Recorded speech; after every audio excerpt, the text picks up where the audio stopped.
2025 IPL খেলতে যাওয়া বেশ কিছু বিদেশি পেসার ইতোমধ্যে ইনজুরির কারণে চ্যাম্পিয়ন্স ট্রফি থেকে তো ছিটকে গিয়েছিল আইপিএল থেকে।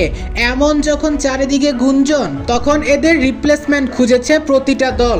তবে আপনি কি জানেন পুরো বিশ্বকে বোকা বানিয়েছে এই পেসারগুলো?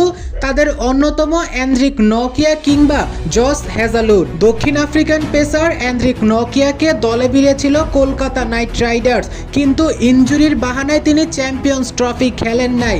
এরপর আইপিএলে এসেছেন, বলেছেন তিনি ম্যাচ খেলবেন না, শুধু তিনি এমনি দলের সাথে আছেন, ম্যাচ খেলার জন্য ফিটনেস তার নেই। কিন্তু আপনি শুনলে অবাক হবেন, গতকাল থেকেই তিনি বোলিং প্র্যাকটিস শুরু করেছেন, অর্থাৎ তিনি ম্যাচ খেলতে পুরোপুরি প্রস্তুত। গতরাতে আরও এক ঘটনা ঘটে। Australian pacer Josh Hazlewood Champions Trophy খেলেননি ইনজুরির কারণে। তিনি বলেছেন তিনি পুরো আইপিএল খেলতে পারবেন না, অথচ গতরাতে আরসিবিকে ইমেল করে জানান তিনি পুরোপুরি ফিট আছেন, তিনি আগামী আইপিএল খেলবে আরসিবির জার্সি গায়ে। এখন প্রশ্ন হচ্ছে, কি এমন ইনজুরি হয়েছিল যার কারণে জাতীয় দলের হয়ে চ্যাম্পিয়ন্স ট্রফি খেলতে পারেননি, এবং কি এমন ঔষধ তারা সেবন করলো আইপিএল শুরু হওয়ার ঠিক কিছুদিন আগে প্রত্যেকে সুস্থ হয়ে গেল। এবং এরা যখন আইপিএল খেলার জন্য নিজেদের দলগুলোকে জানাচ্ছিল, তখন তাদের বোর্ড থেকে তাদের জিজ্ঞাসা করা হয় ইনজুরি নিয়ে তারা কিভাবে খেলবে, এবং উত্তর দেয় তারা এখন ইনজুরি মুক্ত।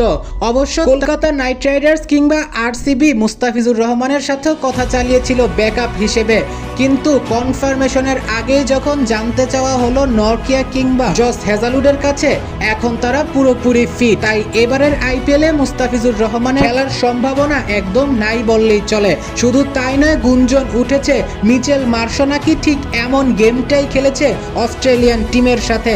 অর্থাৎ যদি মিচেল মার্শো ফিট থাকে কিংবা লখনৌ সুপার জায়ান্টসকে ফিট থাকার সংবাদ দেয়, তবে এমনও হতে পারে তাসকিন আহমেদের আইপিএলটাও খেলা হচ্ছে না এবারের আসরে। অথচ মুস্তাফিজ তাসকিনদের সাথে আলোচনা চলেছিল কলকাতা নাইট রাইডার্স ও লখনৌ সুপার জায়ান্টসের থেকে। কিন্তু প্রশ্ন হচ্ছে, নকিয়া, হ্যাজেলউড এই ধরনের প্লেয়াররা একসাথে কি করে ইনজুরি কিংবা একসাথে ইনজুরি থেকে কিভাবে সেরে উঠলো? এখানে প্লেয়াররা নিজেদের বোর্ডের সাথে বিশাল এক গেম খেলেছে। এটা আমি বলছি না, বলছে ভারতীয় বেশ কিছু গণমাধ্যম এবং অস্ট্রেলিয়া ও সাউথ আফ্রিকান মিডিয়াগুলো।